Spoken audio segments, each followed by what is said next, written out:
అబ్బాయి తండ్రి ఒక ఆటో డ్రైవర్. ఈ అబ్బాయి పలుమార్లు బైక్ తీసి అడగడంతో తండ్రి కాదని లేక వేగంగా 3 లక్షలు అప్పు చేసి మరీ కొత్త బైక్ దసరా పండుగ రోజునైతే తీసించడం జరిగింది. ఈ అబ్బాయి ఫ్రెండ్ వినయ్ ఫోన్ చేసి టిఫిన్ తిన్నావా అని అడిగాడు. ఇద్దరు కలిసి టిఫిన్ తిన్నారు. తిరిగి అతని ఇంటికి డ్రాప్ చేస్తున్న సమయంలో అతి వేగంతో వెళ్ళి డివైడర్ను ఢీకొనడంతో బాగా గాయాలు పాలయ్యారు. 108కి ఫోన్ చేయడంతో ఆసుపత్రిలో చికిత్స పొందుతూ ఈ అబ్బాయి మరణించడం జరిగింది. చాలా వినయ్ అనే వ్యక్తి మాత్రం కూర్చున్న వ్యక్తి బతికాడు. దయచేసి ప్రతి ఒక్క తల్లిదండ్రులు ఆలోచించండి.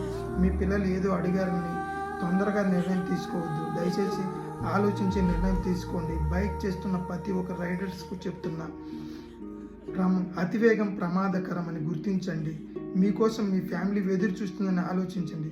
స్లోగా వెళ్ళండి, క్షేమంగా మీ ఇంటికి చేరుకోండి. ఇదే నా మనవి. బాయ్.